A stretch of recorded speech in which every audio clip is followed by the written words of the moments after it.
Please welcome back onto the stage our Miss Grand Bone contestants. Tony Shirumudetaya.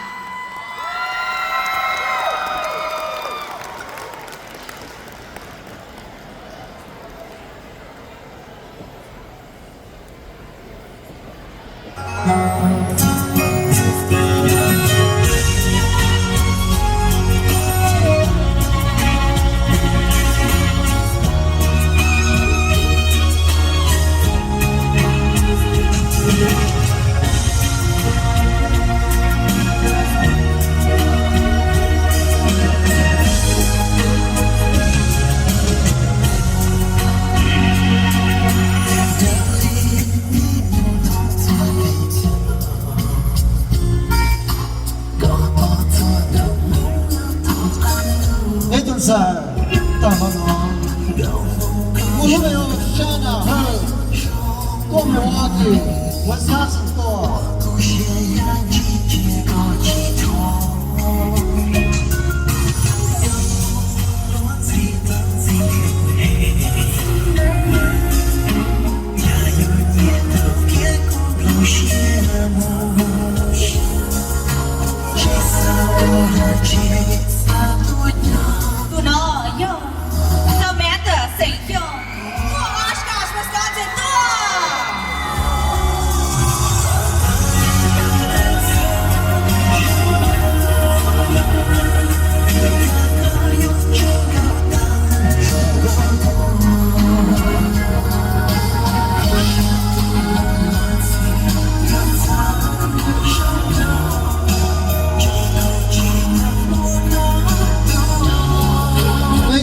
下期到了，Yes， 说那谁送，我谁跑，没数大多。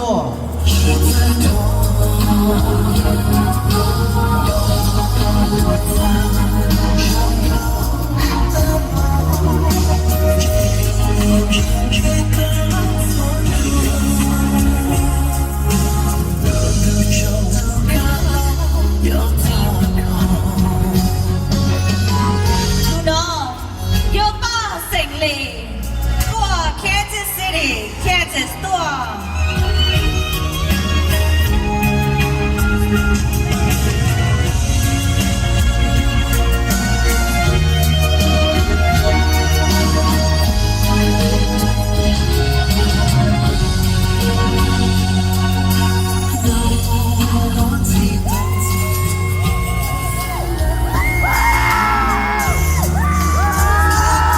现在下期到了吗？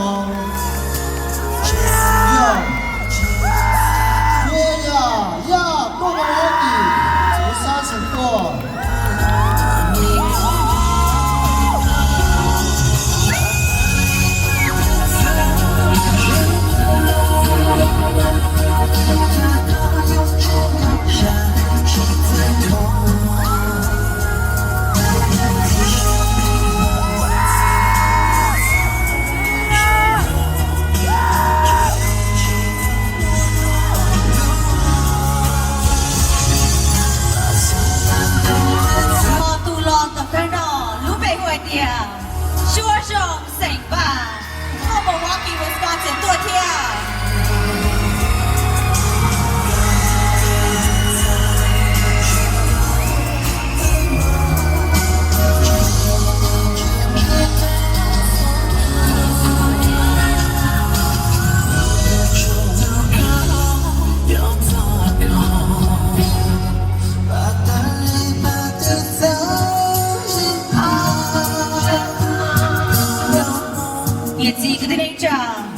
一种子非洲的 contestants， 我都是对这个做上的，只係來咗種人，只係嘅來種個國家。實際到底老師俾佢有保係啲領導到 T B T O T T E， 只個做上人，你啥嘅領導到 T E？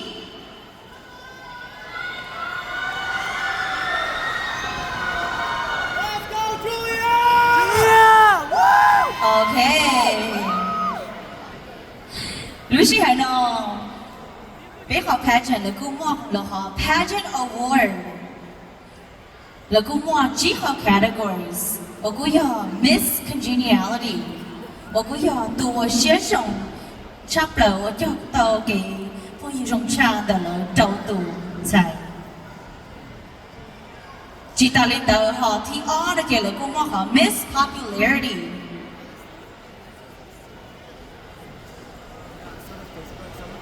họ Miss Popularity đó kì one day nó là cũng cho là cho đó nhất cho họ Madison mà nuôi lúc Facebook page tuổi gì họ Miss Popularity đó kì nhóm tàu hay tiệt lên thứ tàu họ most like nhóm on là họ Facebook picture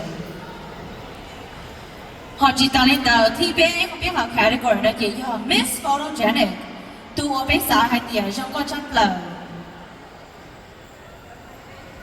họ category number flow nó chỉ họ best evening wear tua nằm ở như tua nà chỉ tia mấy cả trong câu chấp lời họ đỡ nó chỉ biết họ mỗi số lần đỡ là họ total score for riêng tờ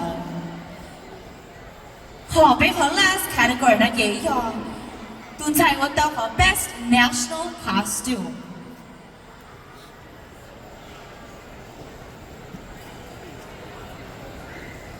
ok, chị cứ giờ lớn cứ giờ lớn khi hai tiền lên thứ tàu họ pageant award for Miss Congeniality ý trong gì tôi chạy của tàu sử dụng trong lời thiết cho tàu cái phong hình rộng trang đó là chỗ lên à trở lên cũng có đâu mà chọn chạy nó lỡ sai lỡ số họ từ tàu Miss Congeniality họ Xuân à, Sành Hiông, tôi Sành Phò mẹ đó sao đó.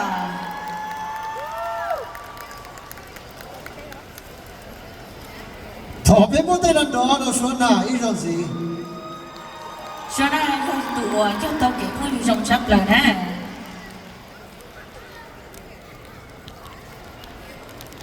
Xuân gì tới đây nó cho tụ của tàu Miss Popularity. 我要读到 the most like on their Facebook picture.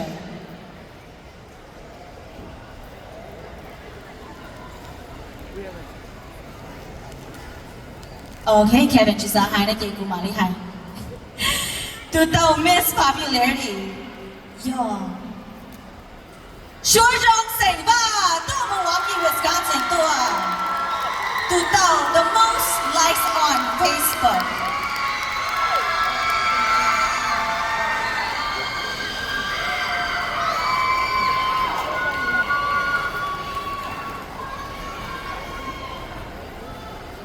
Họ tuần chạy của tàu Miss Photogenic tuổi trong câu chấp lời Kevin có nhìn à cô tôi nhìn nó liền à Chúa rồng à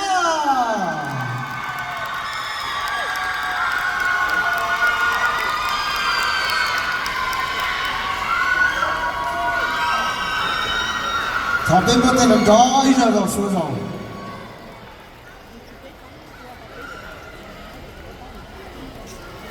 họ bé tuần sai ổn nà tao có được rồng cha evening wears yeah Chúa rồng à wow họ bé bố tay lần đó đâu Chúa rồng ý là gì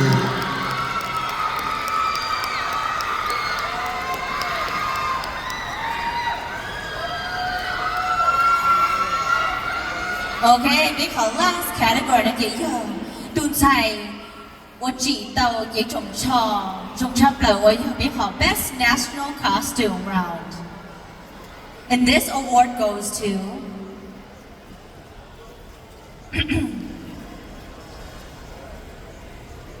Xuân Rong Sành Ba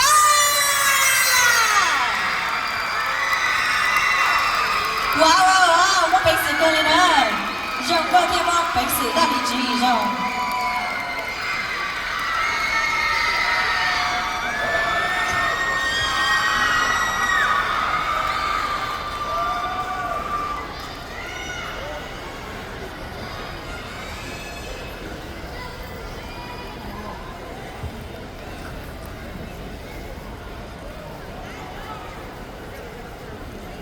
thọ với nhân để gì nên bút tê rong cho đâu với gió à tao kỹ rong cao kỹ giờ qua để trồng trò kỹ lúc là chữ gì trồng trò rong cao thọ với bút tê rong cho đâu tăng đâu với gió giải công chúa thì nó sẽ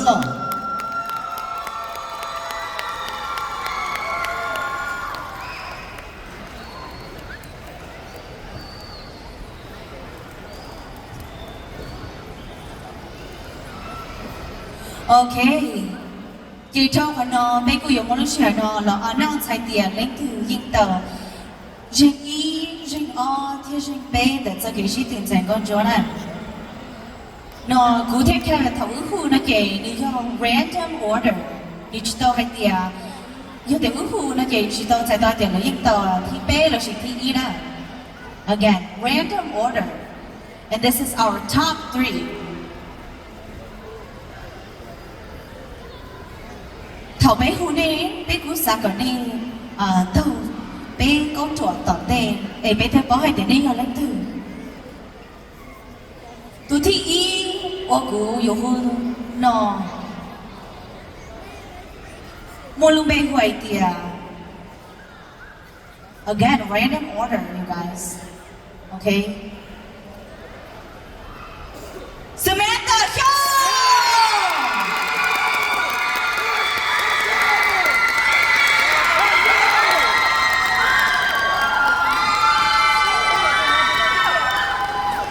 Alright. 以上就係 Samantha 向俾2 contestants 揾到 top 3。同你上我哋以上就呢呀。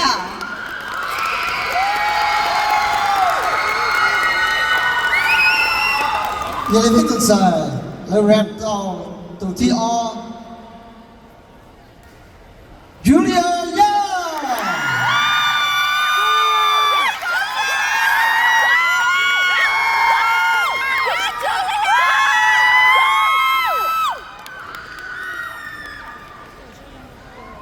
OK， 一撮一 cost spot for 呢個 top 3了先呢。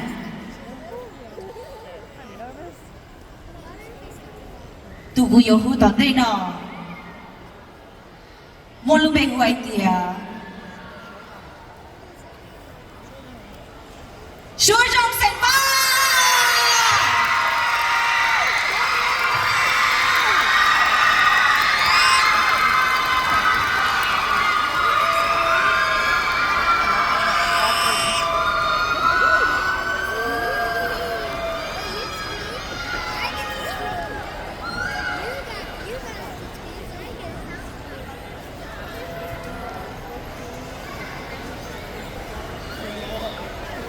OK， 你自己的那啥，下一个选择哦，就那用比较差对，就这个是对才讲做用呢。那比同那的啥就来看到，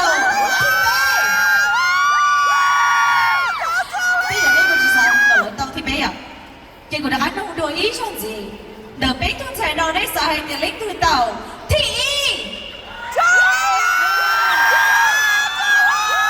Lý trả nó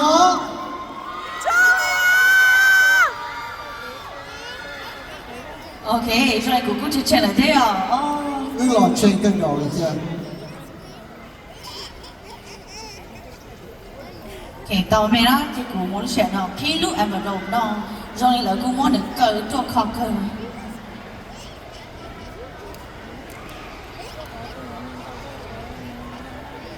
OK， ต่อไหมไม่อ๋อ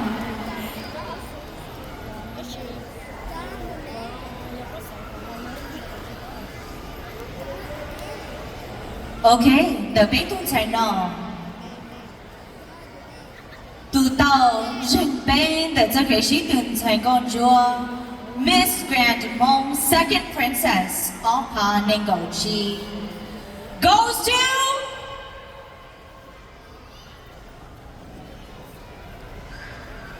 Julia Sanya.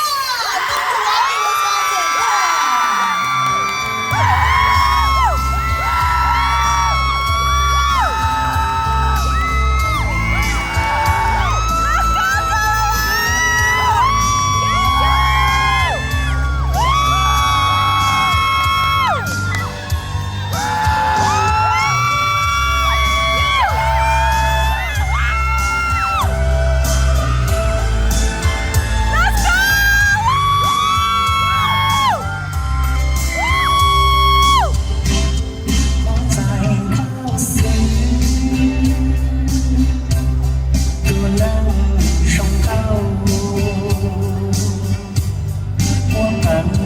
xuyên sao biết xa rơi xa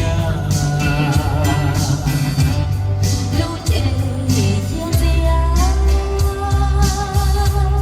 lưu thiên duyên nhà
ý trong diễn nói cho biết từ Miss Grand Mong Second Princess 2 for 2025 you guys Julia yeah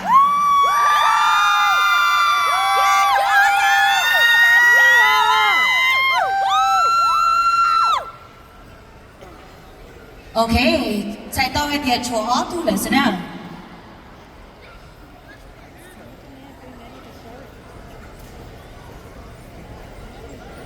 Tao mấy mẹ cũng chỉ tao thấy họ ăn vào lồng bắt đầu cũng chỉ đi sợ nào cũng chỉ đi chụp khí nào.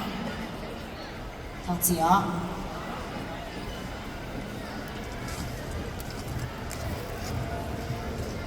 我那个地址到那真到了天啊！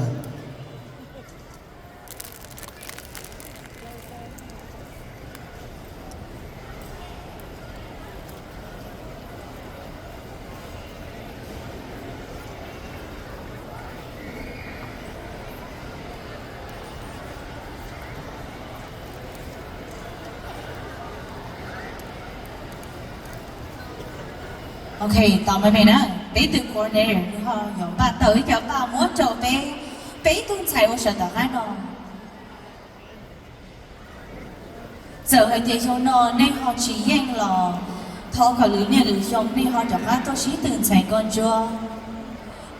Ý hay tiền nên họ và trong cú này kì, cú feel free to message cú nhà tiền thọ cú không để gì cú bắt training tao theo là she sponsor, nhà tiền muốn bắt chỉ tao chỉ là I'm willing to sponsor you guys. Bây giờ cú yên bảo tao hay tiền after lu weekend nó nên sẽ cú muốn lu la lì theo lu học theo trong chập lại cái. And we need more beautiful ladies like you guys. Okay, chị trong lý bé thu khối này hay tiền đừng cũng ba tàu chỉ là thế nào chị? Lý hải bắt ta bé chỗ thun chạy là xứ, nấy sao hay tiền? Lên thu tàu thì y.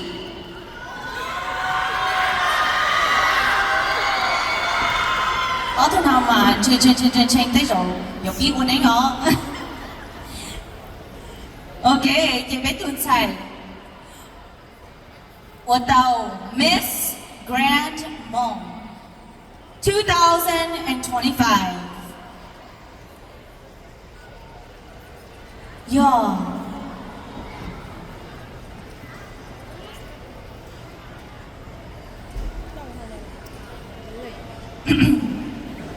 Yeah.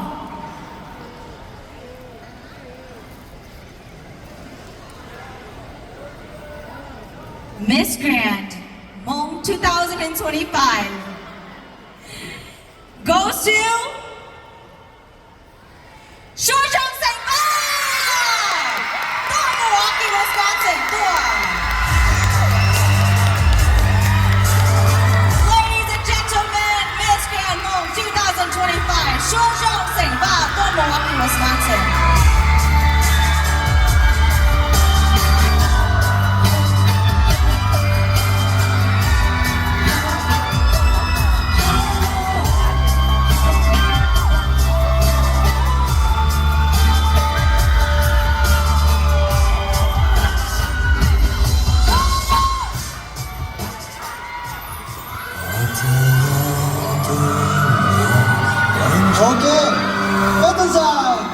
Miss Grace Ball, First Princess, 2025.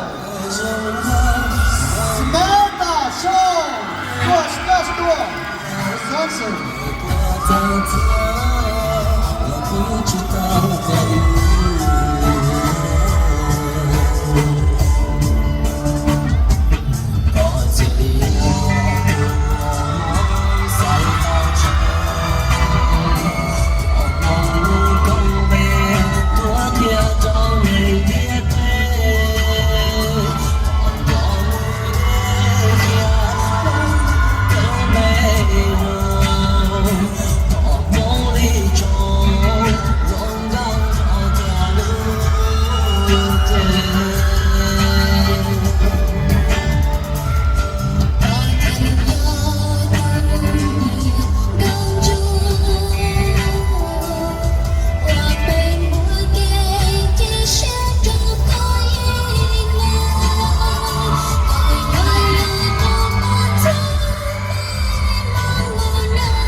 I know cho nên thật gì, vấn đề nhỏ, lại bé tuần sai số nó nhiều thiết gì, họ cho nên là trong đó cá nó, lại có học xa cả nên là thay đổi nó cho nên tuần sai, nó số nó.